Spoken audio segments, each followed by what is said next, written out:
Doncs molt bé, començarem. Jo us volia donar la benvinguda a totes, a tots, per venir aquesta tarda a acompanyar-nos en aquesta taula rodona que hem organitzat al voltant de l'exposició Thuj a Eivissa. I avui tenim el plaer de rebre i que ens acompanyin, en primer lloc, l'artista, l'Ebru, Thuj, Albert Porta, tot en un. Ara parlarem més amb ell, l'Helena Ruiz i l'Enrique Juncosa. Volia posar en context aquesta activitat o aquesta acció dins d'un programa públic que hem desenvolupat i que ho fem habitualment amb totes les nostres exposicions. Volem que els continguts de l'exposició puguin arribar a diferents públics i és per això que intentem col·laborar amb diferents espais de la ciutat perquè tot el que fem tingui un eco i una transmissió. I en aquest cas estem en aquest format, el de la taula rodona, que ens permet abordar diferents aspectes de l'exposició gràcies a la presència de l'artista i també gràcies a la presència dels comissaris, que hem treballat aquest cop a 3-6 mans per fer que aquest projecte sigui possible. I m'agradaria també dir que aquesta exposició d'Ebru, de Thuj, és la que tanca la programació especial que havíem concebut l'any passat per celebrar el 20è aniversari de la Fundació Sunyol, que es va registrar el 2002, així que hem dedicat tot un any del nostre programa a celebrar aquesta efemèride. I crec que és important també donar les gràcies, sobretot a l'equip, als integrants de l'equip de la Fundació Sunyol, així com al patronat, que estem fent tots una feina important per posar al dia les activitats, els programes i que això tingui el màxim ressò possible. I bé, m'agradaria començar potser presentant els nostres convidats d'avui. En tot cas, començarem per l'Enrique Juncosa, que és escriptor, crític i també comissari d'exposicions. Va ser durant un període el director de l'IMMA, de l'Irish Museum for Modern Art, i també ha estat sotsdirector del Museu Nacional Centre d'Art Reina Sofia a Madrid i de l'IBAM a València.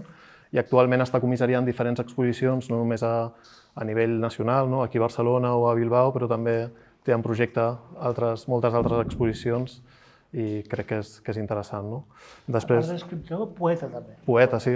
Escriptor com a general, però poeta en específic, és veritat. I editor també de poesia. Jo crec que té moltes facetes, l'Enrique, i segurament ens podrà desvelar algunes d'elles. Després també presentar a l'Helena Ruiz, que és historiadora de l'art i directora del MACE, del Museu d'Art Contemporani d'Eivissa des del 1990, i que és una mica la primera responsable que aquest projecte d'exposició de Thuj a Eivissa s'hagi desenvolupat i tingui lloc avui aquesta exposició aquí a Barcelona. És la primera que ens va contactar fa 5-6 anys per descobrir els fons que estaven a la nostra col·lecció de les obres de Thuj, específicament de les obres que ell va crear vivint a Eivissa des de l'any 68 i fins al 1983. I és a través d'aquest camí que l'Helena va encetar que hem desenvolupat un projecte que va veure la llum en la forma d'exposició i també de catàleg, primer l'any passat a la seva seu, a Eivissa, al MACE, on va estar exposada del juny al novembre, i hem acompanyat l'exposició perquè es pogués veure també a Barcelona, que per nosaltres era també molt important tenint en compte que tenim un dels fons més grans d'obra de Thuj i d'Ebru en general. I després m'agradarà presentar també, per acabar, a Ebru, o com hem dit abans, amb totes aquestes facetes, des d'Albert Porta, que va néixer el 1946, Thuj, que neix el 1968, i Ebru, que neix finalment el 2001 amb aquestes performances que vas fer tant a Reina Sofia com al MACBA. El canvi de nom va ser el MACBA, no el Reina Sofia. El MACBA va ser el canvi de nom, això. I bé, jo crec que tots coneixeu artista autodidacta, amb una precocitat també molt interessant, des de molt jove atret per la creació artística, impregnant-se del seu entorn. I gràcies a la figura també de René Métras s'introdueix en un circuit artístic ja passant a un nivell superior en la dècada dels 60, i a l'any 68 hi ha aquests fets que potser és millor que ens els expliquis tu. Aquest any 68 és un any clau per entendre el teu viatge a Eivissa, però també el teu canvi de nom i d'univers. I abans que res, el saludo el meu estat de rascar-me el cap, o sigui que us saludo a tots. I, a veure, sí, l'any 68, els que coneixen la història, també va haver el maig del 68 a París. En definitiva, va ser un any de grans canvis socials i és quan vam aparèixer els hippies que portàvem un pensament inclús ecològic de la vida i de fer una vida diferent i més natural de la que s'estava, que encara és una lluita que encara continua. I a Berkeley també va haver manifestacions i morts inclús en contra del sistema. I res, això era un any que a tot el planeta estaven passant coses i la joventut no estava d'acord en com era el sistema que existia. I en el meu cas va ser això, que era un hippie amb els cabells molt llargs, eren molt pocs aquí a Barcelona, així raros, i un dia portant una moto que no era meva, d'un amic meu, portava marihuana a la butxaca i un policia de tràfic em va demanar els papeles de la moto. Li vaig dir que no tenia papeles, i pues sígame.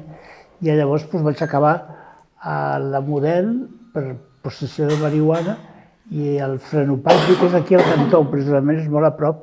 El que ara és la clínica de Seus és el frenopàtic on vaig estar 3 mesos.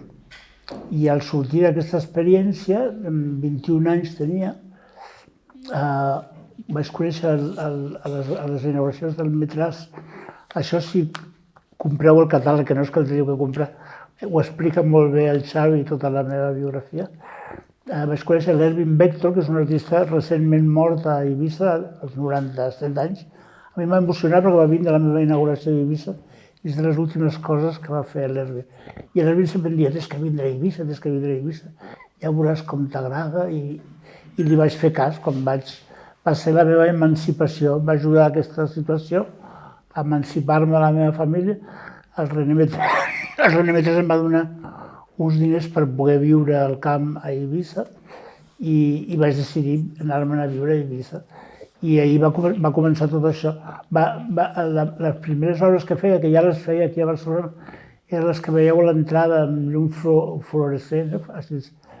I d'aquestes coses molt primitives vaig anar evolucionant i vaig estar com 18 anys a Eivissa, fins als 30 i pico. I per mi, d'alguna manera, vaig madurar allí. Va ser la meva obertura al món de l'art i l'art professional. I en 18 anys, al final, vaig acabar exposant a la Documenta, tenim obres al Guggenheim i al MoMA, vull dir, o sigui que va haver un canvi radical de la meva vida i part d'això va ser l'energia que hi havia a Eivissa, que era un lloc que aquí a Barcelona, com que era l'època franquista, hi havia molt poca informació del que passava pel món i allí, com que coneixies algú que acabava de vindre de Berlín o de París o de Nova York, estaves molt més informat de la música, el que llegia, el que estava passant al planeta que aquí, o inclús que a París o que a Nova York, perquè allí, en un lloc molt petitet, es mesclaven totes aquestes cultures. I per mi va ser un obrir, i això és l'obra que vaig fer, part de l'obra, però vaig fer moltíssimament, de la meva estància a Eivissa. Al final de la estància em van donar una beca de la Deutsches Academy per estudiar a Berlín, per treballar a Berlín, i allí és on vaig deixar ja de viure a Eivissa, i d'allí ja vaig vindre a viure aquí, i aquí hi havia un estudi al final de la col·lecció, i que hi ha una anècdota. El dia que hi havia el Pepe Sunyol i el Fernando Vijande, que era el meu marxant i mànager, em van dir, mira, tenim un espai allí a les Corts que ens agradaria que veiessis perquè ja la col·lecció es feia tan gran que ja no cabia al seu apartament. I em van portar aquí i vaig tenir aquesta idea, els vaig dir, perquè d'una manera molt interessada, li vaig dir, per què no poseu un estudi al final de l'espai, que és molt gran, i així el presteu a artistes i a canvi d'obra. I clar, jo vaig ser el primer artista que vaig fer servir això. I el dia que em portaven a veure el local, com que jo havia estat al frenopàtic tancat, Dic, hòstia, igual m'he tornat boig altra vegada, perquè vaig veure que el cotxe venia cap aquí i llavors ells no ho sabien que jo havia estat amb aquest frenopàtic. Ja està, aquesta era l'anècdota. Sí, exacte. Sí, però d'alguna manera aquesta part de la Terra ha format una part molt important de la meva vida. M'ha passat en altres llocs, que hi tornes i no saps per quines raons tornes a aquells llocs. Me gustaría preguntarte, cuando estabas en Ibiza, Sí. ¿cómo te salían las exposiciones? Pues era gracias a Fernando, porque yo trabajaba con René Metras cuando me fui a Ibiza y entonces Fernando Vijande hizo una exposición que ya lo hizo con la intención de que hubiese problemas con el sistema franquista, que se llamaba Eros en el arte español. Y entonces visitó Ibiza para encontrar artistas para su exposición y claro, visitó la galería de Ivan Spence, que es donde yo vivía, y era mi suegro además, el galerista. Y entonces, justamente en aquella época yo estaba haciendo un cuadro psicodélico, de estos como los que hay aquí en Puntitos, de un sexo masculino inmenso. Y Fernando se enamoró de esta obra y me invitó a esta exposición. Y ¿cómo se llama esto? René Metras lo entendió perfectamente, me dijo, vete a trabajar con él, porque él te promocionará internacionalmente y por eso decidí trabajar con Fernando. Y ibas a pasar temporadas a Nueva York en esta época también. Sí, bueno, esto ya me casé primero con la hija de Ivan Spence y después ya tuvimos 2 hijos. Yo me enamoré de ella y un hijo que ella tenía, que es mi hijo mayor, Oliver, y entonces después me enamoré de Nata, que era una americana, y entonces pasábamos parte del año, el verano y la primavera en Ibiza y los inviernos en Nueva York. Esto fue los últimos 7 u 8 años que viví con Nata. Y luego esto ya has explicado un poco antes, pero una cosa que quería comentarte, porque cuando veo las obras de esta época y sé el contexto que hay y tal, hace pensar mucho como en la contracultura y cosas que hemos visto en las películas, pero las hemos visto en Londres y en San Francisco, no aquí. Entonces, es verdad que había tanta gente en Ibiza que venía. Sí, era impresionante. Lados. Además, lo he contado ya otras veces, había una señora que era de la familia de Johnny Walker, y entonces una señora ya mayor, y le fascinábamos los hippies, y cada sábado daba unas fiestas fantásticas en su casa, y allí encontrabas gente de todos lados del mundo, ¿sabes?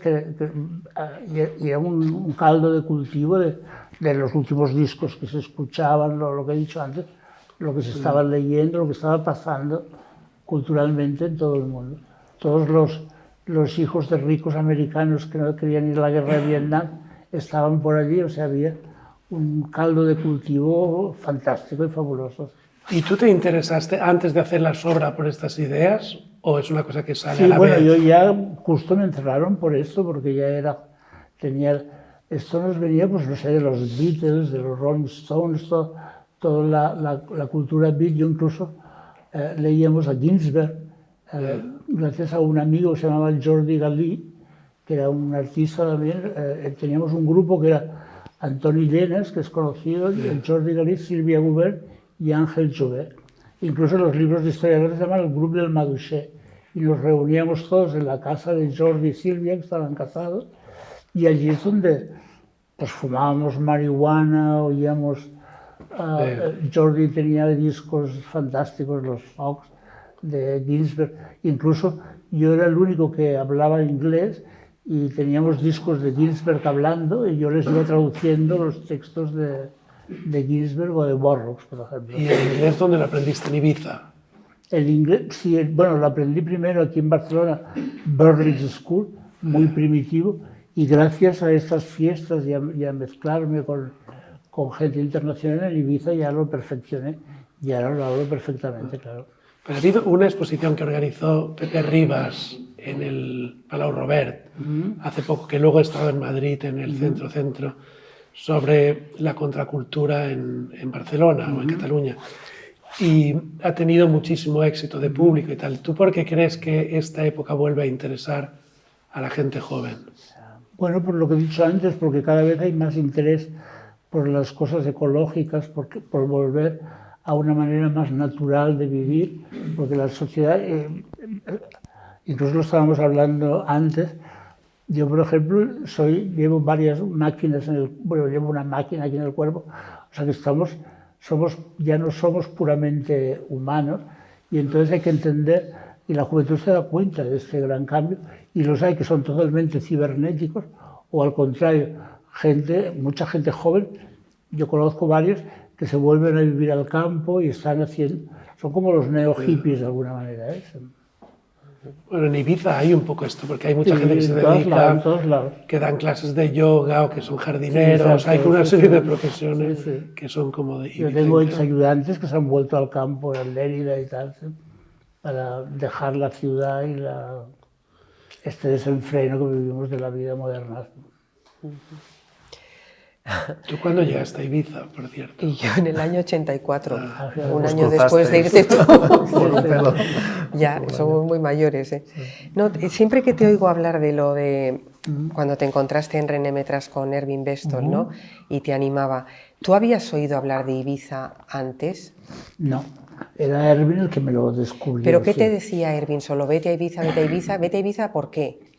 Bueno, primero también me dijo, que me da vergüenza decirlo, me dijo, como tú eres muy buen artista y Ibiza necesita buenos artistas, vente para allí, verás cómo te encantará. Y ya había una comunidad de artistas que todos trabajaban con Ivan precisamente. Y entonces, pues, fui, y claro, me gustó, fui de prueba, a ver si me gustaba. Y me enamoré inmediatamente. Por eso te iba a decir que era un poco aventura ir, ¿no? O sea, bueno, voy a ver era, aquellos y la cosa... Bueno, era una época, ya te lo he dicho, que como salí de la cárcel y del manicomio, encontré una nueva vida y entonces o me quedaba aquí en Barcelona y me fui a Ibiza para ver si... Y funcionó. Nunca te he preguntado un detalle que a mí me interesa por la cuestión histórica. ¿Fuiste a Ibiza en avión o fuiste en barco? En barco. Porque el aeropuerto se había abierto en el año 66 yo fui y tú fuiste en barco. Incluso muchas veces yo dormía en el barco, incluso pasabas la noche dentro del barco. Por analogía... si eras pobre ibas en un asiento y cuando ya tuve un poco más de dinero había unas habitaciones y dormías en la habitación. No, te iba a decir que en las memorias recientes que he tenido conocimiento de tu suegro, de Ivan Spence, que son muy importantes y pertinentes porque las memorias de Ivan no solo cuenta su vida antes de llegar a Ibiza y durante Ibiza, sino porque habla bastante de los artistas jóvenes de su galería y habla mucho de Zuz, que fue su yerno. Sí, claro. Y además habíamos comentado antes que tú no te acordabas que esa primera exposición, que es la última que haces en René Metras, Alucinaciones, que de alguna manera la reproduces en la galería. Sí, exacto. Y que Ivan en sus memorias dice que lo llenas todo de piedras pintadas con colores... Sí, yo eso no lo recuerdo. Y que no te acuerdas. Que eran como planetas que flotaban. Sí, que lo llenaste el techo, las paredes, absolutamente todo. Todo pintado y era que fue como las obras que se ven aquí en la entrada. Sí.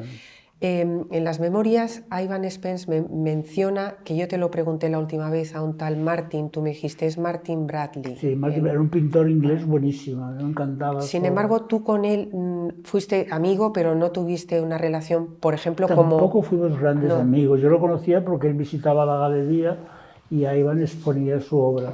Pero te quería llevar a los amigos tuyos artistas de Ibiza, concretamente a Horst Hack, a Félix Vázquez y Jan Billy, que con ellos haces un tipo de obra de arte relacional. Sí, esto ya fue posteriormente, cuando yo ya vivía aquí en Barcelona.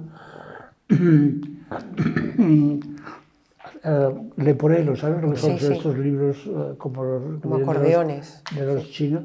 Y entonces hicimos como 4 o 5 leporelos que interveníamos los tres. Uno trabajaba en el libro, lo mandaba por correo a los otros y nos los íbamos intercambiando y finalmente hacíamos 3 cada vez que hacíamos leporero. ¿Y tú crees? Al final hacíamos un sorteo y cada uno se quedaba con el leporero. Que uno está en el museo de Ibiza. Sí, lo sé.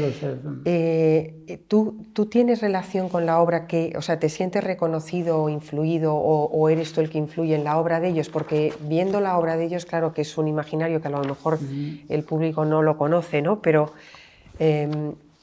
¿Crees que tiene relación? Sí, había una relación, por ejemplo, de la minuciosidad, sobre todo con Félix. Con Félix, de los que hay una relación muy Los directa. dibujos, algunos dibujos, ¿no? Sí, sí, con él sí.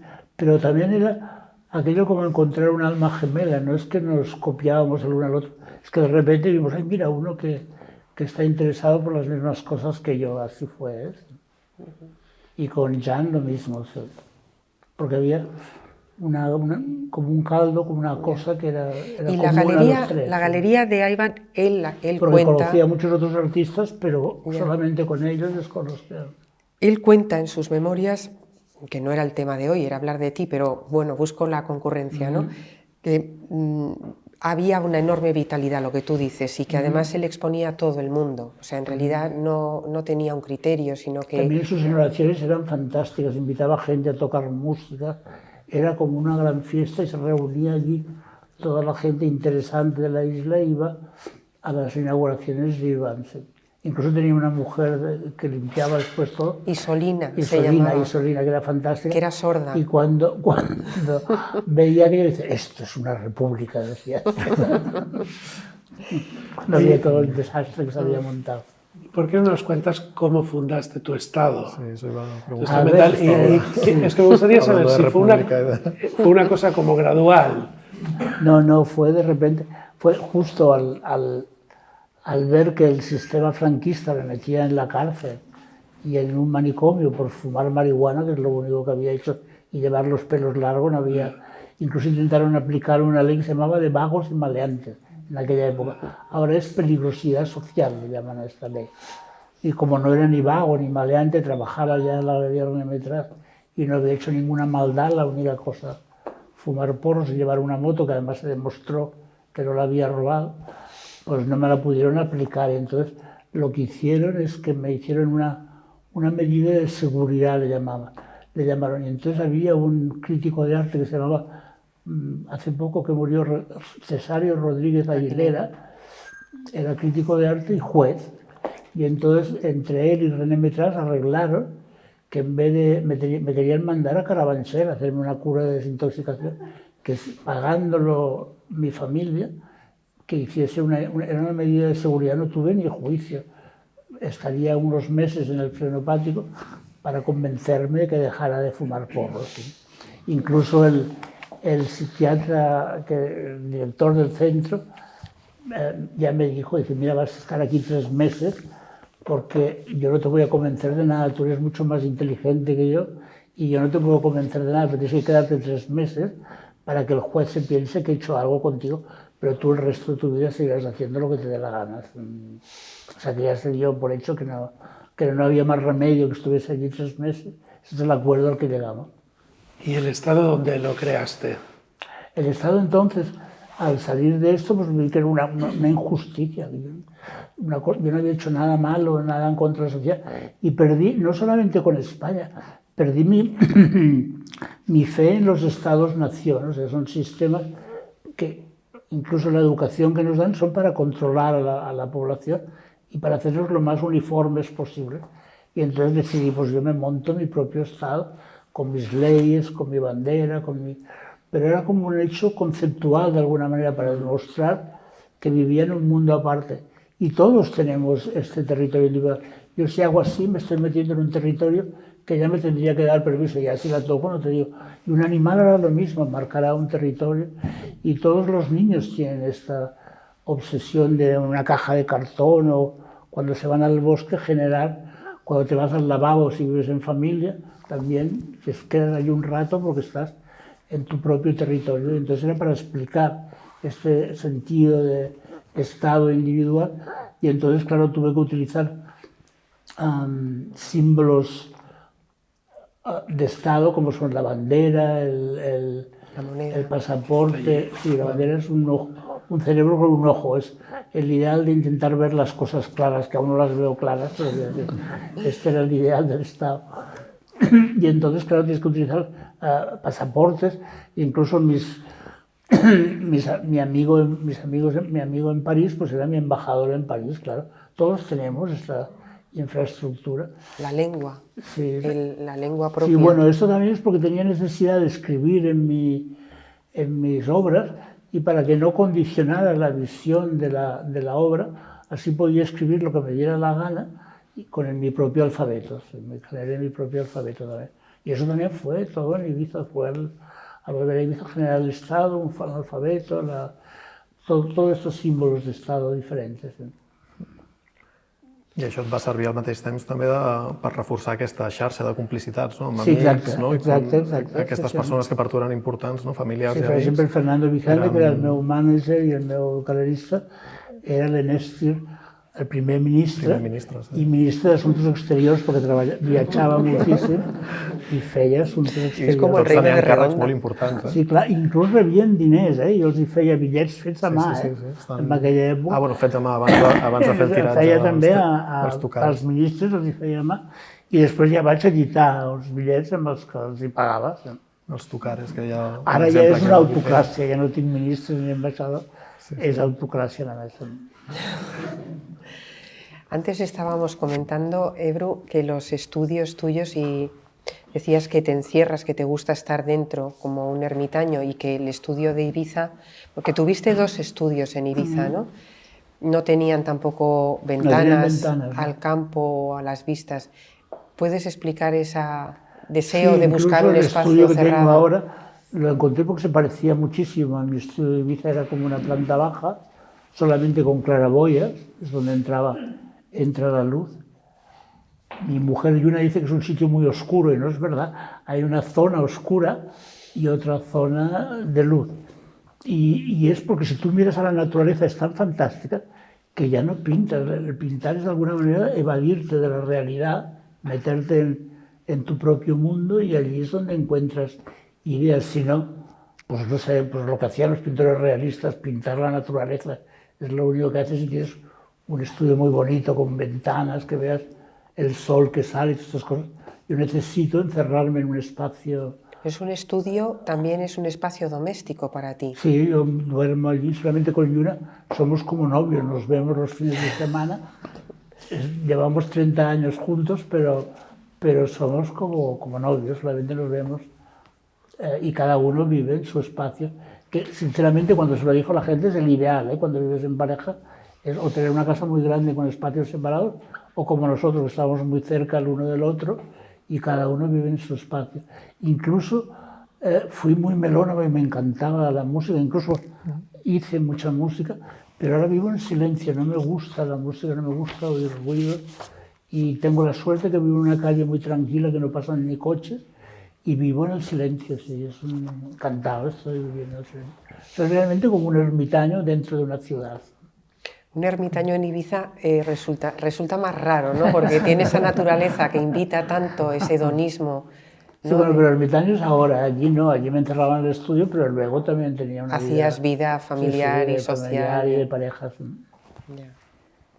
I aquest gust per la música que has cultivat dècades enrere, no? És curiós com ara has tallat en sec i ara necessites aquest silenci també. Jo, a veure, jo tampoc soc músic, jo feia sorolls, tinc un mini-MOOC i feia atmosferes i sorolls, i he treballat amb molts músics i he fet inclús discs i coses, però ja t'ho dic, no música, ambients o sorolls. Sí, repassant una mica, no? Has col·laborat molt a prop amb Tres, no? Amb algú que era també el teu ministre del so. Víctor Nubla també, que ja és Víctor Nubla, amb Macromassa, no? I tot el que va donar de si, també amb Peter Gabriel, no? Que jo crec que és algú notori. Amb Peter Gabriel no he fet música, el que he fet és imatges. Imatges, col·laboracions a nivell més visual. És interessant veure aquests camins com t'han portat a connectar amb diferents músics de nivell.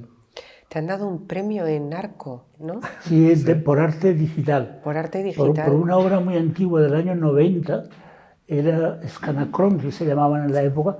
Era una época que yo vivía en París y son impresiones sobre tela, o sea, estaban diseñados dentro de un ordenador y impresos en tela, y como es una obra tan histórica del año 90, una obra digital, incluso hay muy poca pintura, solamente los ojos del personaje. Es lo único que añadí en pintura, porque básicamente es una impresión digital, una tela grande. Hice enormes, nunca vendí ninguno, esta es la primera vez que me dan dinero por un escanacrons. Nosaltres a la col·lecció tenim el doble cervell, o aquesta és molt poètic, no? Perquè són dos cervells que estan entrellaçats, imprès amb escanacrom i després en pintura... Esto fue en el año... També és dels anys 90, primers 90. En el año que murió Franco, había que, por ejemplo, aquí hay una obra sobre esto, se murió en un eclipse de luna, ¿vale? Y yo, como se acercaba el eclipse, me habían dado una beca para estudiar en Estados Unidos, una Fulbright se llamaban las becas, para estudiar en el MIT de Boston, holografía. Yo presenté una beca para estudiar holografía.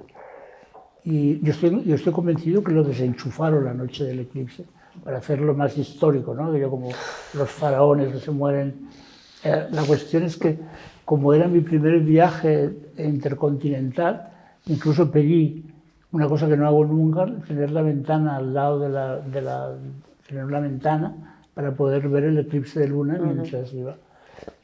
Y entonces, cuando llegué a Nueva York, mi primer viaje, hacían un programa que aún se sigue haciendo, se llama Saturday Night Live, e incluso cada sábado hacían la broma: Franco is still dead, decían, aún está muerto. Y entonces por eso hice esta obra después del eclipse, pero la razón fundamental es que eso fue pues, un cambio radical en mi vida. Y allí me di cuenta en el MIT de que la holografía era, pues no sé, solamente repetir una cosa que ya tienes, hacer otra cosa igual, era muy aburrido. Picasso decía, si tengo una cabra y pinto otra cabra igual, lo único que tengo son dos cabras. Y entonces me di cuenta que la holografía era solamente esto, un objeto que está aquí lo podías ver allí. Ahora hacen holografía de gente famosa, tienes holografías de Michael Jackson o de Elvis Presley. La cuestión es que solamente repetir algo que ya existe. Y entonces me di cuenta que lo que realmente iba a revolucionar la imagen eran los ordenadores. En aquella época solamente dibujabas en verde, no se podía ni imprimir, pero era evidente que allí es donde se iba a ver un gran cambio en el arte, ¿no? Y fue así. Siempre digo que lo único que hace un ordenador de alguna manera es acelerar una idea. Si tú tienes que pintar una cosa en amarillo a mano, te lleva un tiempo. En cambio, con el ordenador, como lo haces en milésimas de segundo, tu creatividad está acelerada, que es lo que ha hecho siempre la ciencia. La rueda pues acelera el movimiento, pero si no hay movimiento, la rueda no sirve para nada. Pues lo mismo con los ordenadores. Si tú no tienes una idea, por más potente que sea el ordenador que tengas, tampoco llegarás a ninguna parte, claro. ¿Cuánto tiempo estuviste haciendo obras así? Pues hasta hace muy poco. Ahora ya no uso ordenadores, pero hasta hace muy poco, sí, incluso muchas obras que parecen hechas a mano, están diseñadas en ordenador y luego con un proyector de opacos proyectados sobre... Hay muchos dibujos así, o incluso telas, y entonces el ordenador me ha ayudado a llegar a esa imagen que después está pintada a mano. Yo a esto le llamo psicomanual digital. Tienes que tener una idea, que es la parte psicoconceptual, manual, utilizar tus manos y la tecnología digital. Y entonces cuando puedes juntar todo esto en una obra, es una obra psicomanual digital. Me parece, no sé si vamos a hacer preguntas al final, pero levantaba la mano. Sí, el que quiera. Podemos ahora también yo me había preparado, pero, perdona, decir que no tengo nada que decir, porque los artistas realmente, por eso hacemos arte, porque las cosas las decimos con nuestra obra. ¿Sí? No, es una pregunta sencilla. ¿Usted conoció allí en Ibiza en los años 60, 70 a Mario Fernández Barberá? Yo es que igual sí, pero yo por el nombre no. Es que él tenía una galería. Pero soy terrible, yo con los nombres, o sea, no es el único caso. Él tenía allí entre una galería de arte y una tienda de cosas muy modernas, pero lo que es el promotor del centro de cálculo de la Universidad de Madrid. Él fue Fíjate. una gran máquina. Sí. A Madrid. A mí me suena mucho lo de Barberá. Puso a pintar con el ordenador a un montón de artistas. Sí. Eusebio Sempere, Elena Sins, Alexanco, Lugan estuvo allí. Sí, yo fui muy amigo de Alexanco, por ejemplo. Sí. Ah, yo también. Sí. Yo también, sí. Bueno, me dejó hacer una y nosotros también con Enlil comisariamos un proyecto para destacar la figura de Fernando Vijande, ¿no? En las dos galerías que llevó Vandrés y Vijande. José Luis pintaba con el ordenador. Ah, fíjate, sí, sí. Él fue el único de todos que aprendió a programar en Fortran. El Barberá, ¿eh? Sí, sí, sí. No, José Luis Alessanco. Ah, vale, vale. Barberá era un físico, era de la IBM. A mí me suena mucho, me suena Entonces, mucho. cuando he dicho esto, digo, igual lo conocí, fue el que le animó de alguna manera. Yo incluso recuerdo que hice una obra que es un espejo que tiene una base con un ojo en el centro, y yo creo que el productor fue él, era una persona que se llamaba Barberá, pero yo supongo que fue él el productor. Sí. ¿Pero en qué año era eso? Se puede que la tienda la tuvo desde los años 60, finales de los 60, Sí, exacto. en Ibiza hasta casi los 80. Sí, sí, sí. ¿Pero sí, este era sí. el amigo de Gómez de Liaño? No, no, nada que ver. Bueno, era amigo de Ignacio. Ya. O sea, Yo tengo memorias de él, pero muy vagas. Barberá fue el que convenció a la IBM Ya. para traer ese ordenador a Sí, sí, sí, es histórico esto es histórico. Sí, sí. sí. El centro de cálculo, el centro de cálculo. Fue Sí, sí. Revolucionario. Que es donde Alexanco empezó a hacer sus cosas. De hecho, tú transformaste tu alfabeto, ¿no? La Asura, Sí, gracias a está un compañero digitalizado, que sí, era está de IBM digitalizado. también, ¿no? En Madrid, en los Sí. finales de los 70. Sí, exacto. Él hizo mi primera tipografía. Sí. La transformó la codificó para que se pudiera Sí, utilizar también con los sí, ordenadores. sí, él sí aprendió a programar. Sí, sí, sí. sí. Pues aunque hayas dicho que los artistas no hablan de su obra, Sí. me gustaría que hablaras un poco de la No, sí que obra. hablamos de la obra, pero quiero decir No, pero- que el arte está para explicar cosas que no se pueden explicar con palabras. Y siempre lo No, digo te esto. entiendo, ¿no? Pero hay una serie de imágenes o temas que son muy frecuentes, ¿no? La época de Ibiza es un poco como una época de formación, lo que dura tanto que ya deja de ser eso, ¿no? Pero yo veo que aparecen, por ejemplo, mucho la idea de escritura, trabajaste mucho con libros, hay esta idea del lenguaje, Sí, he de hecho otro muchos estado, libros.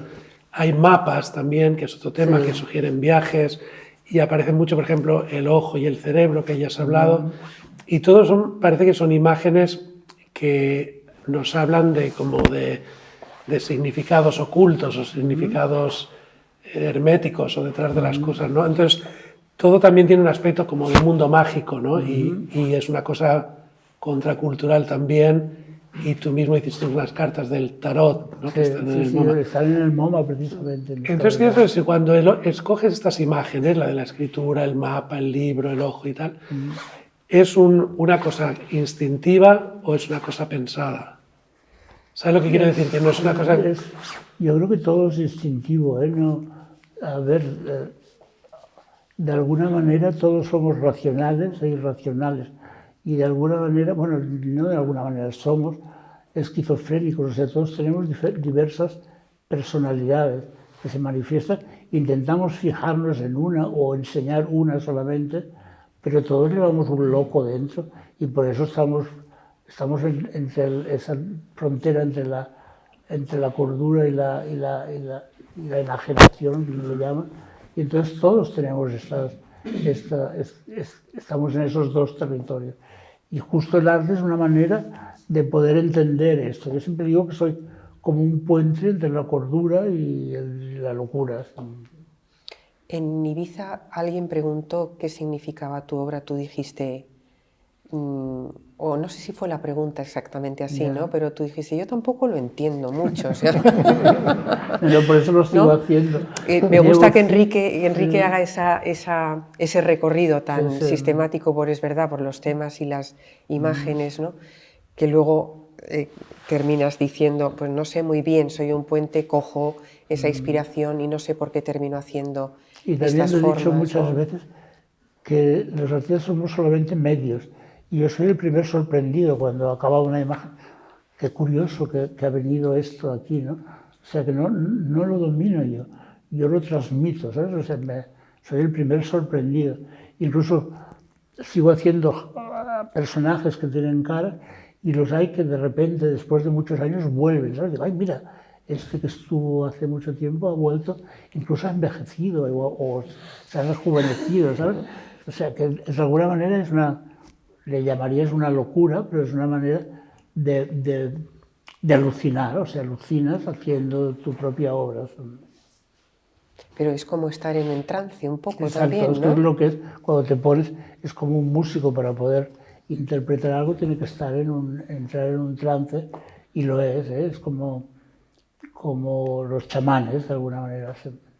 ¿Y qué artistas te interesaban cuando eras joven? A ver... ¿Miró te interesaba? ¿Cómo? Miró. Sí, Miró muchísimo, pero sobre todo Paul Klee, porque yo creo que incluso Miró Miró también. viene de Paul Klee, ¿sabes? Paul Klee. Y es el que más me interesa de todo. Y antes que todo esto, Hieronymus Bosch. Son mis dos grandes amores en el mundo del arte, son Hieronymus Bosch y Paul Klee. Picasso también me gusta mucho, pero me da mucha rabia. Me da qué cabrón, ¿Por qué? y qué hijo de puta era, qué bien lo hacía, qué manera de destrozar la pintura. Extraordinario, claro. ¿Y el surrealismo te interesaba como idea o no? No creas, no, No. yo siempre lo encontré como, no sé, no me gustó. Incluso Leonardo Fini y todas esas cosas no me gustan. Pero es Pero a curiós, ver, ¿no? Porque hay obras surrealistas fantásticas. Magritte, por ejemplo, es una maravilla, pero no, yo prefiero un arte más libre y más emocional de alguna manera. Menos, bueno, muy poco aquejado Sí, de dogmas menos- o de sí, órdenes, sí, ¿no? muy O sea, controlado, es lo que ya. no me gusta del surrealismo.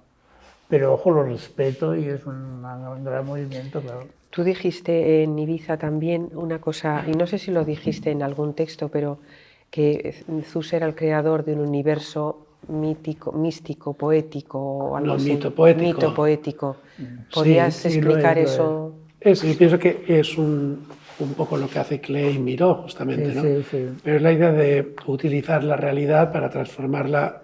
Como artista no estás copiando la realidad, sino que la estás convirtiendo en un mito. idealizando de alguna Y manera. yo veo, por ejemplo, con estos personajes que son amigos tuyos, familiares tuyos, tú los conviertes en otra cosa, entonces parecen como unos Como personajes seres de otro sí. lugar.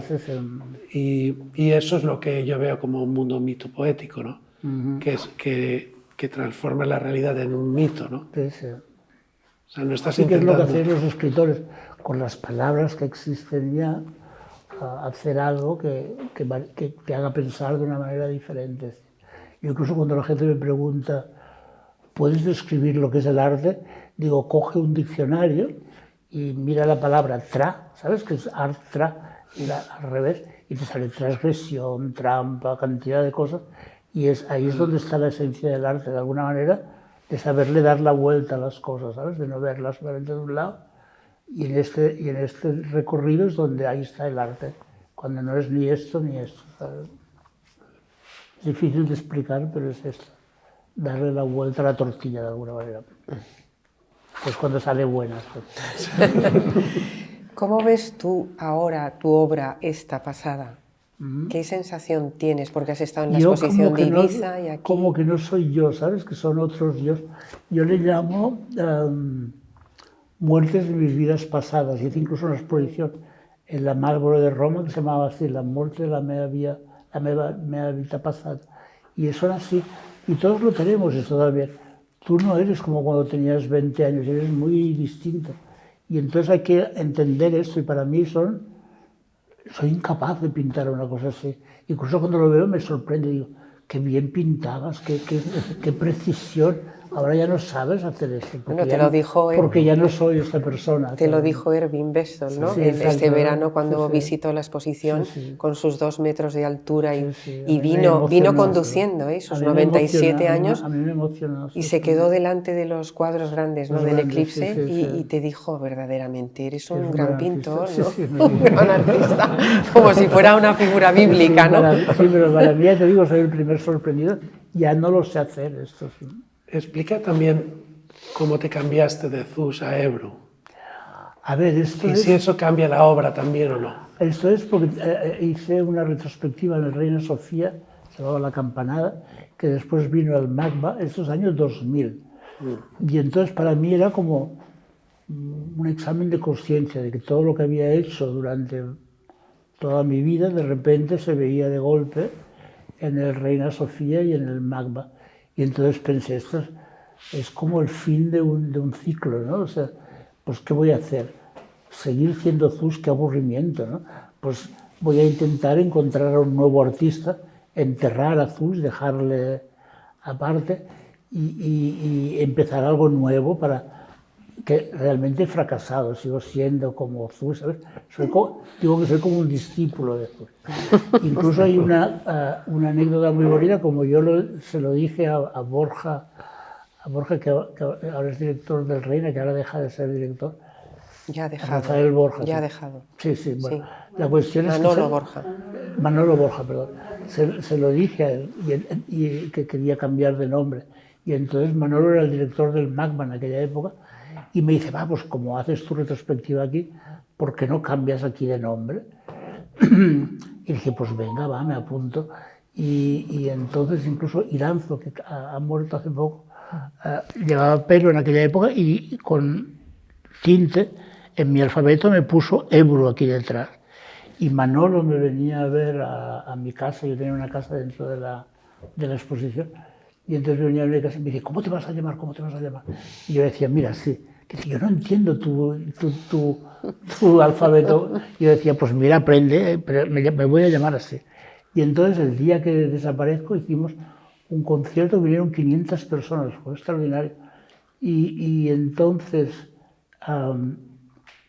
hicimos como una mini representación en la que desaparecía Zuz, y aparecía Ebru y decía, hola, ya no soy Zuz, soy Ebru.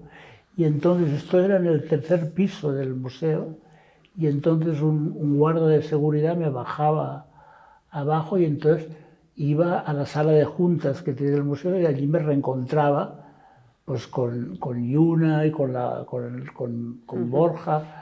Y entonces al bajar, pues claro, hablé con el guarda de seguridad y entonces cuando bajé abajo había un fotógrafo que ya no, que se llamaba Rocco Ricci, que hacía muchas fotografías de arte, y entonces Rocco cuando me ve con el guarda de seguridad me dice, Zuz, ¿qué haces por aquí? Y dije, pues no, ya no soy Zuz, soy Ebru, le dije a Rocco, ¿no? Y entonces subí a la sala de juntas y apareció Borja y me dijo, ¿a que soy la primera persona que habla con Ebru? Digo, no, lo siento, eres el tercero. Quería hacer este hecho histórico de ser el primero que hablaba conmigo y no lo consiguió. También has mencionado, en alguna ocasión te he oído que después de Ebru viene, no se sabe. Es que viene la muerte, supongo, sí, no, nada más. Yo siempre digo que como mi estado se llama Ebrugo, lo único que me queda es Go, que es cuando me vaya. Que es cuando me vaya. Incluso me encantaría si en una urna o lo que sea que se convierta en misteriza, que pongan Go solamente, sería guapísimo, en vez de poner Alberto Porta, que es mi nombre de pasaporte. Bueno. No sé si teniu alguna pregunta, algun comentari des del públic.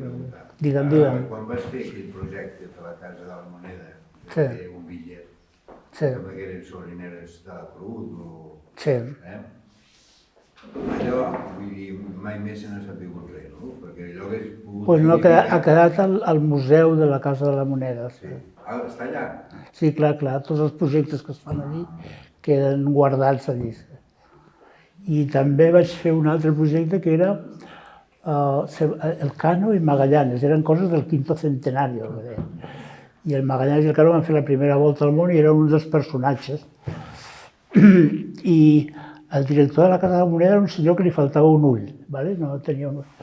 I inclús quan em va invitar a fer, com que jo ja tenia el meu bitllet, em va invitar, venga, ¿por qué no vienes a la Casa de la Moneda y trabajas en un billete para el quinto centenario? Pues vinga, em pagaven i anava una vegada al mes a Madrid a treballar. Inclús vaig introduir els ordinadors dintre de la Casa de la Moneda, era tot com tot fet a mà i de cop i volta vaig posar un taller d'ordinadors. Ha pogut significar un canvi realment positiu per el que eren els bitllets que emitien aquí. Sí, clar. I allò va quedar parat. I llavors vaig fer, el primer bitllet era Elcano Magallanes, abans que la Sor Juana Inés, i llavors, tu saps que els bitllets els dobleguem, i llavors quan l'obries es veia per un cantó el Magallanes i per l'altre Elcano, però compartien un ull, saps?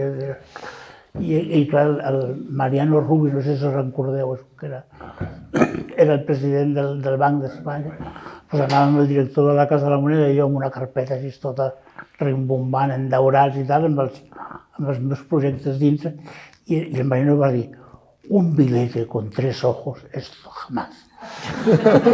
Y también que el primer personaje sea una mujer, tampoco, o sigui, van fracasar les dues vegades i mai es van emitir els meus bitllets. El que sí que vaig fer va una sèrie de segells dels productes que venien d'Amèrica, Espanya, el tabac, la patata i aquestes coses. Les verdures. I així es va acabar la història dels bitllets. Pues seria un gran què que es poguessin reproduir, perquè t'asseguro... Sí, però això és una cosa que decideix la Casa de la Moneda, clar. Jo suposo que sí, que en algun lloc, si vas a la Casa de la Moneda i demanes els que porten la col·lecció, els tindran allí, els meus projectes. Suposo que les carpetes de les daurades i tot. Inclús hi ha una anècdota molt maca que va ser, com que vaig posar ordinadors, el director de la part de disseny, el Manso, era un tio que m'odiava, saps? Allò que entrés aquest boig que portava ordinadors, ell que era un clàssic, allò, amb la plometa i feien gravats a mà, vull dir, amb punta seca, a més, així és com es feia. La qüestió és que va vindre la reina d'Espanya a visitar la Casa de la Moneda, val? I llavors el Manso, aquest, el que era el director de totes les... va fer tot el possible perquè la reina no entrés a la meva sala d'ordinadors i la reina ni se'n va enterar que hi havia l'ordinador perquè per ell era com l'enemic, allò, saps? Aquelles màquines que entraven. I inclús me'n recordo que anàvem a les files d'ordinadors i tal, i quan deies ¿cuál es usted para qué empresa trabaja? La Casa de la Moneda. Hòstia, es tornaven bojos, el tractaven com un rei, invitaven a sopar, feien de tot. Ara, aprofitant la vinentesa que has intervingut, Jordi, no sé si ens pots compartir com recordes l'arribada de l'euro aquí, perquè tu estaves aquí, eres el conservador de la col·lecció des del 79. Va ser justament quan havien exposat a Madrid la mostra aquella de Tucari, i després va vindre a Barcelona. I va ser quan ja es van praxar amb el Buñol i el Vicente, perquè quasi bé segur que vindria. I va fer l'entrada triomfal aquí, i llavors va haver-hi per segona vegada a l'estudi i ja se va quedar. És que era un estudi que estava ubicat just a la part final de l'espai. Jo vaig donar la idea que es fes aquest estudi. Hi havia un llit inclús. Quan vas vindre aquí va ser per quedar. Era un disseny molt maco, hi havia unes escaletes i un llit que dormies a dalt. Hi havia una cuina també. Bueno, de fet, vas estar 2 anys, no? I estaves visquent i treballant aquí i convivia amb tu, perquè tu venies per les tardes, no? A mi no et pensis que convisquia molt. El venia principal perquè jo venia de dia... als extrems, no? I llavors ell... Tu et veia algunes tardes, et veia algunes tardes. O sigui, com el veia. Home, sí, una estoneta cada dia i prou. Sí. Però vam ser molt amics,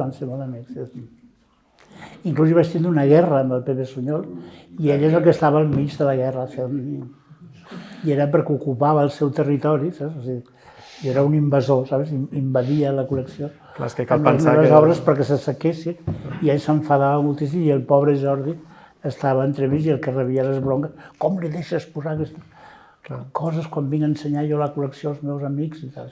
És que heu d'imaginar que aquest espai estava amb obres distribuïdes com una sala d'exposicions privada, no? I el senyor Sunyol l'utilitzava per presentar les obres que anava adquirint, no? I el Jordi s'ocupava del muntatge i de la presentació i aquí al final estava la vivenda. Ell feia la restauració.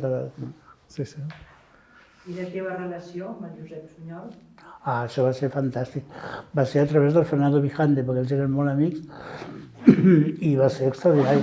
Jo sempre dic que va ser un pare per mi, realment. Inclús, tinc un bol que ell em va regalar, que és un bol de xocolata, perquè li encantaven els dolços. I el faig servir cada dia, perquè prenc una sopa, sempre el prenc amb aquest bol groc, és molt maco, així és gran. I cada dia, quan veig el bol, li faig un petó. Encara li faig petons al Pepe cada dia. Perquè per mi el bol aquest és el Pepe. Una gran persona i un ser extraordinari, realment. Era un gran artista conceptual, realment era molt creatiu. No era només un col·leccionista, era un gran creador. No, a mí me gusta mucho oírte hablar y con mucha serenidad y con mucha calma. Siempre me pregunto que cuando uno habla de sus recuerdos y de la memoria, y de hecho estamos hablando del año 68 y en Ibiza, ¿no? Pocas veces se transmiten las emociones de aquella época. O sea, vemos el pasado en presente. Sí, es verdad. Y entonces, claro, está aquejado de lo que ahora predomina, que es un hombre maduro o todos estamos maduros cuando pensamos en nuestro... o un viejo, bueno. Y me pregunto, a veces yo me pregunto, bueno, cuando hizo La bandera, por ejemplo, ¿no? Sí. Le salió a la primera, se pensaba en otras, sufría en ese momento, ¿sabes? O sea, lo pasabas bien, lo pasabas mal, porque yo sé que el periodo de Ibiza es un periodo feliz tuyo, ¿no? Bastante feliz, no sé, decir feliz es simplificar mucho las cosas, pero sí, yo tengo recuerdos muy positivos. Predominaba una buena vida, ¿no? Y no te veía, o sea, no sé, ¿estabas nervioso alguna vez, preocupado? Sí, mira, ¿Vendías, no vendías?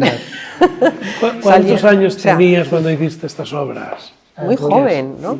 20 y pocos. Llegué a los 21 y me fui a los 21 y 18. Sí, muy joven. Muy joven, muy joven.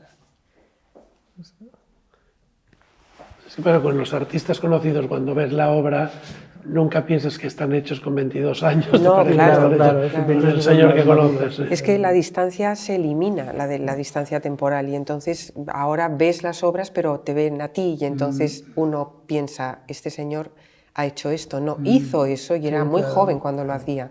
Y eso que llamamos tribulaciones, no sé, inquietudes, cuando uno es muy joven está poco maduro, ¿no? Aunque la madurez parece que entra a los 14 años, pero... Me ayudó a madurar, incluso me casé a los 21 años, imagínate que ahora es una barbaridad, pero también lo era en aquella época, pero quiero decir que por eso maduré tan rápido, porque me hice muy acelerada mi vida. ¿Y con niños pequeños? Sí. O sea que era... Muy alocado, muy ¿Te dio soporte en la Ivan Spence? ¿Te daba seguridad o te daba...? Económico no, porque yo recibía el dinero de René, pero no, más bien me refería a una cosa... emocional, muchísimo. ¿No? Y nos pasábamos horas hablando. Él, como era tan grande, bebía mucho y yo acababa borracho por los suelos, ¿no? Porque como él tenía mucha más sangre que yo, podíamos estar horas y horas hablando. Bueno, él era un ser extraordinario. Él cuenta el día que llega a Ibiza, que antes os decía a todos que es como el tráiler de una película de acción, ¿no? Cuando llega, así parece por lo menos de la lectura de las memorias, llega a Ibiza, coge un taxi, pide que le lleve a un hotel, le lleva al Corsario, arriba en Dalvila, y él tiene la impresión que va vestido, porque había sido juez en Londres, y entonces que va vestido casi con bombín, y tiene una sensación, va con paraguas, de que aquel mundo no casa para nada con el que ha llegado, ¿no? Y ese día pregunta, porque es octubre y hace buen tiempo, si se puede bañar, y en el hotel le dicen, sí, es muy fácil, coge, sube arriba, baja por el túnel y llegará... Bueno, lo que llamamos ahora nosotros Sal de Sase y todo eso, ¿no? Y entonces ahí ve un bar y esa misma tarde se bebe una botella de coñac con la dueña del bar, ¿no?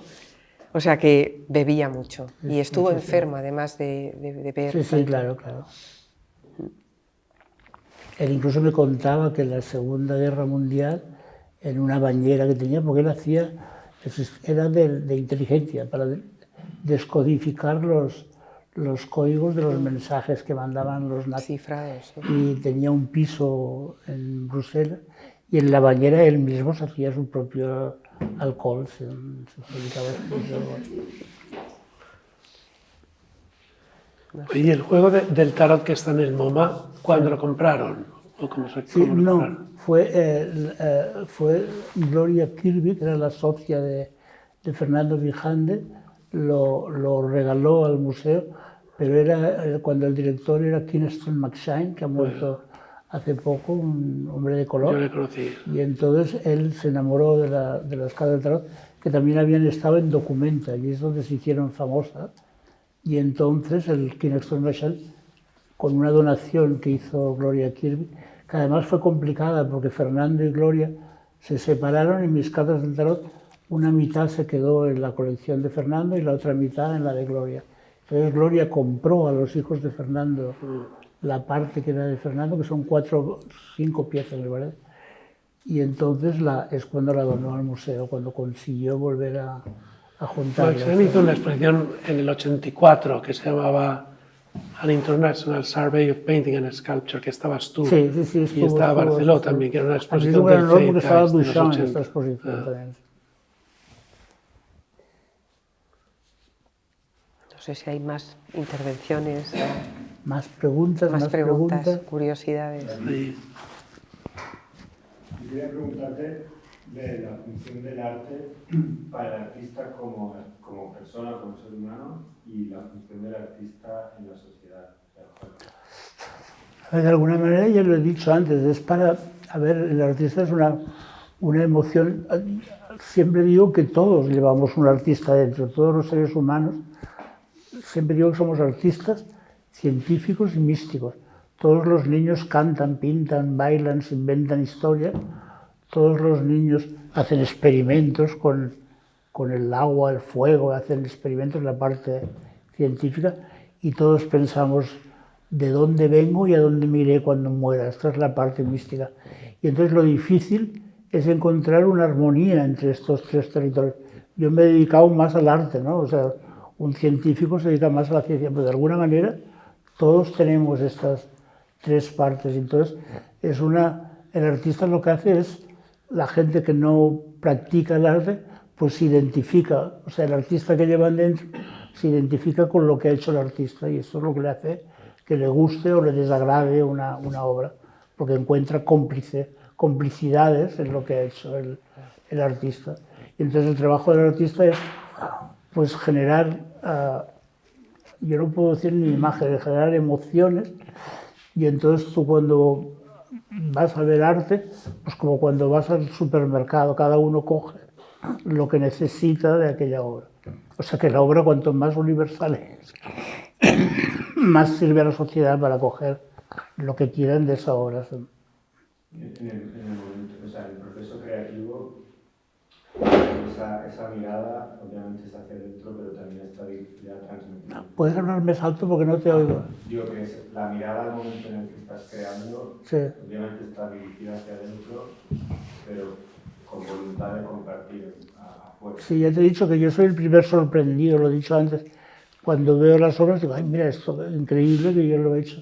Y ya cuando son obras antiguas, mucho más, que también lo he dicho ya, que soy el primer sorprendido de que hice estas cosas y ya no soy así. Y yo soy el primer que lo veo como cosas de otra persona, o sea, no mías. Perdón, incluso por esta razón nunca firmo delante, porque me encanta que la gente se enfrente a la obra sin saber de quién es. O sea, si no llevan un cartel al lado, nadie no pone mi nombre en ninguna obra. Sí que está mi alfabeto, pero no que se pueda leer. Ahora ya podemos casi reconocer tus obras. Te iba a decir, ¿eh? Sin que las firmes. Sí, sí. Me sorprende que en un espacio pequeño como es Ibiza Sí. convivierais artistas pues, como Schlosser, Bach, tú, que cada uno tiene formas de trabajo muy distintas, con muchas similitudes. Todos trabajáis la música, todos trabajáis mucha temática está en vuestra obra. Y en cambio, no se habla de la unión entre vosotros. No, es que realmente no existía, cada uno vivía en su mundo. Y yo tengo algunos amigos que sí que conseguimos, pero tampoco éramos un grupo de gente que nos reuníamos habitualmente, o sea, sí, había complicidades, pero, o como he dicho antes, en las generaciones de Iván sí que te mezclabas con otros artistas, pero no había una reunión de los artistas, ni un lugar de encuentro, un bar o así, no existía eso. Sí, bueno, pero ibas allí a pirarte, no ibas a hablar de arte. Bueno, hubo un conato de crear un grupo que se llamó el Grupo Ibiza 59, entre el año 1959 y el 64, que justamente cuando se diluye, se desaparece esa hermandad, ¿no? Es cuando Ivan Spence empieza a trabajar en su galería, ¿no? Pero incluso en el grupo mantenían la individualidad total. Sí se veían referencias de las vanguardias europeas, sobre todo el informalismo tan poderoso, ¿no? Con su pintura matérica o gestual, sí se ven algunos rasgos tal vez predominantes, ¿no? Pero cada uno mantenía un universo plástico, ¿no?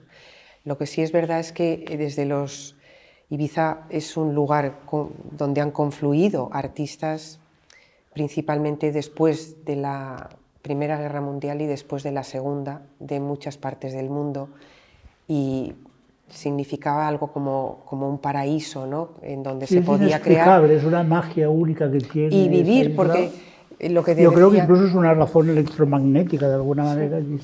hay una razón económica que en las memorias de Ivan Spence la plasma de una manera taxativa. Dice, en Ibiza, ¿para qué se necesita el dinero? Está hablando de los años 60. Si por mucho que vayas a comer a casa Juanito y te infles a comer y pidas postre y pidas puro y pidas bebida, más allá de 20 pesetas no vas a pagar. Entonces, ahora es al revés, ahora es un sitio ¿para qué necesitas el dinero? Sí. Y eso contribuye a esa idea un poco de mito ideal, de paraíso, ¿no? Lo era, en donde hay también una situación política tranquila, porque estamos hablando del tardofranquismo, ¿no?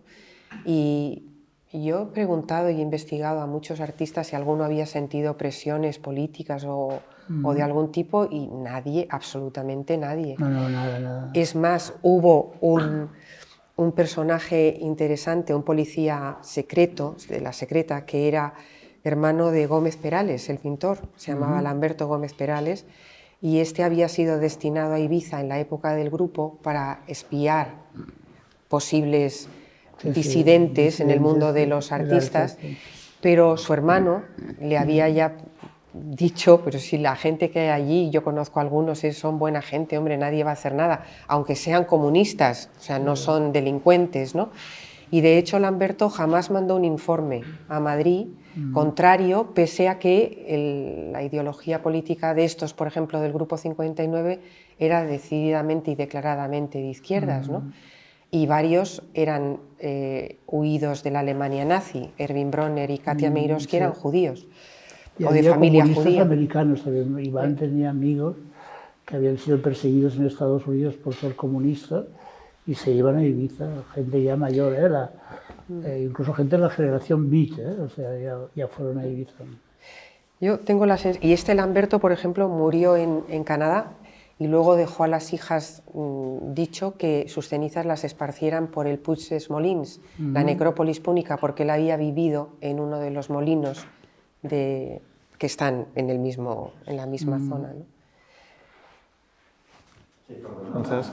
Us escolto ara i em pregunto si l'ingredient que explica tot aquest cosmos és la creença de la llibertat com un somni possible. Vull dir, si el que aglutinava aquesta Ibiza de la que esteu parlant era una comunitat de gent que podia arribar-se a creure que algo tan abstracte com la llibertat era algo possible, ho era. Tangible, no? I inclús la vida en comuna, i això era molt normal, i inclús anaves nu per les platges, que al començament et detenien inclús per anar nu per les platges, però era això, un espai de llibertat fantàstic.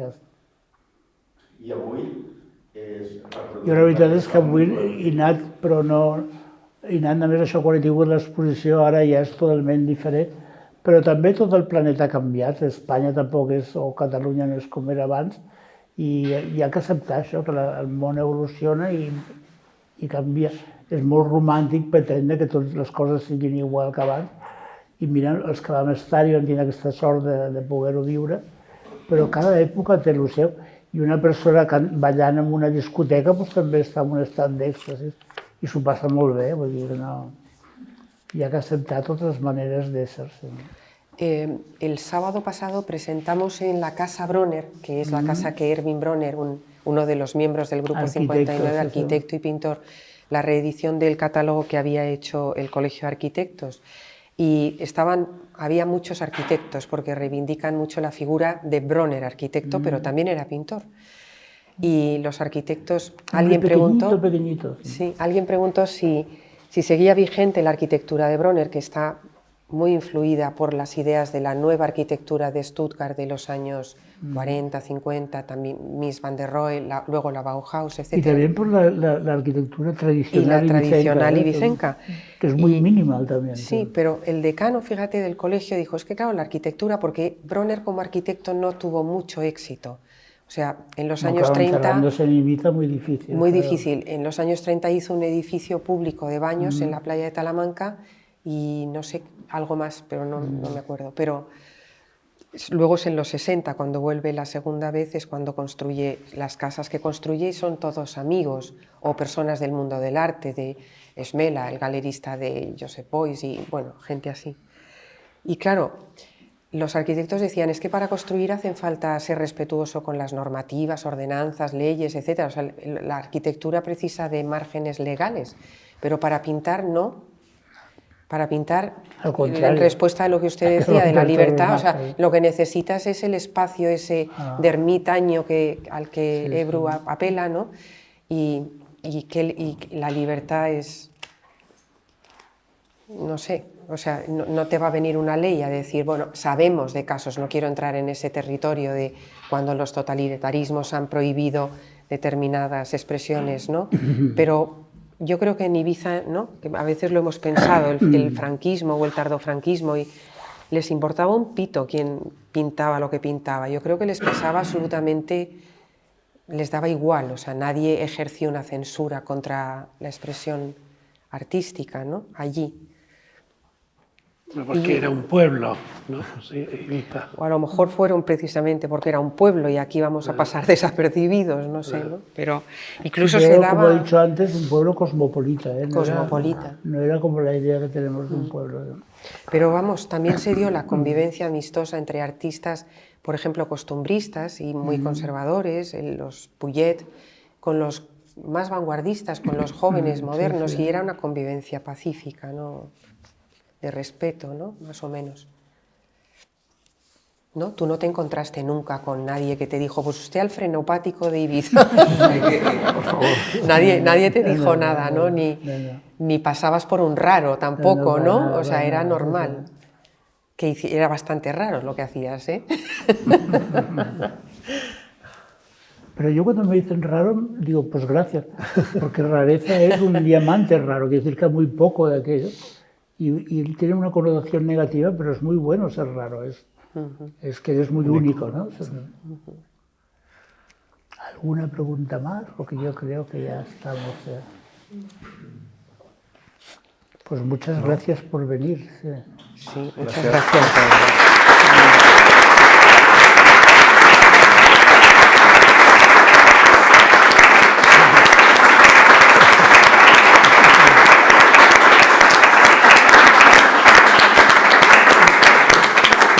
Que quede claro que os estáis aplaudiendo a vosotros mismos, ¿eh?